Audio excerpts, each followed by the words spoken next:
جو ہر بچے کو بچپن میں یاد دلائے جاتے ہیں اور یاد دلائے جانے چاہیے۔ کون کون اس دنیا میں ہیں جو مسلمانوں پر، غیر مسلموں پر، بھولے بھالے انسانوں پر ظلم کرنے والے؟ عقیدوں کے یاد کرنے کا مقصد صرف یاد کر لینا نہیں ہوتا، بلکہ اس کو سمجھنا اور ان عقیدوں کی روشنی میں اپنی زندگی کو گزارنے کی کوشش کرنا ہوتا ہے۔ عقائد اس لیے یاد دلائے جاتے ہیں تاکہ ہمیں اچھی طرح یہ بات سمجھ میں آ جائے کہ میں مسلمان ہوں تو میرا عقیدہ کیا ہونا چاہیے۔ یہ جو ایمان مفصل ہم نے یاد کیا تھا، ایمان لائے میں اللہ پر اور اس کے فرشتوں پر اور اس کی کتابوں پر اور اس کے رسولوں پر اور قیامت کے دن پر، اس کے بعد چھٹے نمبر پر آتا ہے والقدر خیرہ وشرہ من اللہ تعالی، اچھی اور بری تقدیر کے اللہ کی طرف سے ہونے پر، والبعث بعد الموت، اور موت کے بعد اٹھائے جانے پر۔ یہ وہ 7 بنیادی عقیدے ہیں جو ہر بچے کو بچپن میں یاد دلائے جاتے ہیں اور یاد دلائے جانے چاہیے۔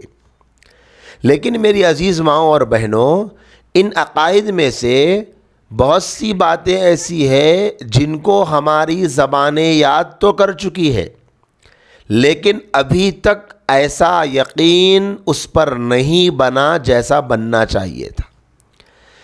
جیسے اس ایمان مفصل کے عقائد کی تفصیل میں والقدر خیرہ وشرہ من اللہ تعالی، یہ ایک عقیدہ ہے، تقدیر کا عقیدہ۔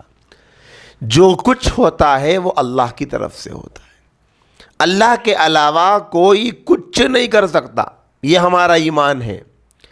چاہے اچھی چیز ہو وہ بھی اللہ کی طرف سے، چاہے اگر نقصان ہو، خسارہ ہو، وہ بھی اللہ کی طرف سے۔ ہر فیصلے کا مالک اللہ ہے اور کوئی نہیں ہے، یہ ہمارا ایمان ہے۔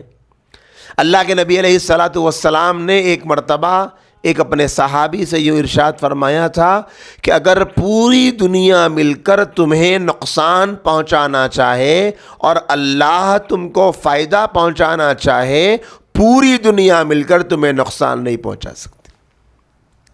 تھوڑا سا آپ غور کر کے دیکھیں کہ اس عقیدے کی گہرائی کتنی زیادہ ہے۔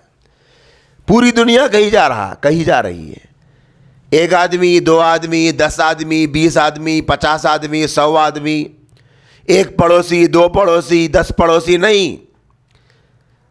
اللہ کے رسول فرماتے ہیں پوری دنیا میں کیسی بڑی بڑی طاقتیں ہیں، کیسے ظالم اور جابر حکمران ہیں، کیسے کیسے لیڈران ہیں، کون کون اس دنیا میں ہیں جو مسلمانوں پر، غیر مسلموں پر، بھولے بھالے انسانوں پر ظلم کرنے والے۔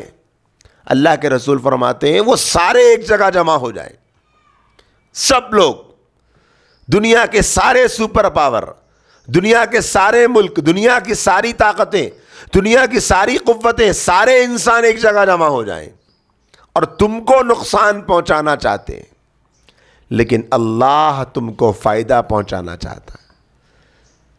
یوں سمجھ لو کہ پوری دنیا تمہارے قتل کے در پہ ہے، لیکن اللہ تمہیں زندہ رکھنا چاہتا ہے۔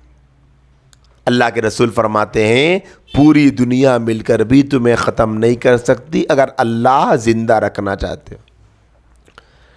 پھر آگے اللہ کے نبی نے فرمایا اگر پوری دنیا تم کو فائدہ پہنچانا چاہے اور اللہ تمہیں فائدہ پہنچانا نہیں چاہتا، تمہارے مقدر میں نقصان لکھا ہوا ہے، اللہ کے رسول فرماتے ہیں پوری دنیا کی طاقت ایک طرف، وہ سارا زور لگا لے تمہیں فائدہ پہنچانے کے لیے، لیکن تمہیں ایک رتی برابر بھی فائدہ نہیں ہوگا اگر اللہ تمہارے حق میں فائدہ نہیں چاہتا۔ اسی کو کہتے ہیں اللہ کی ذات عالی پر ایمان۔ جو ہوگا اللہ سے ہوگا، انسان کچھ نہیں کر سکتا، اچھا بھی اللہ کی طرف سے اور برے کا فیصلہ بھی اللہ کی طرف سے۔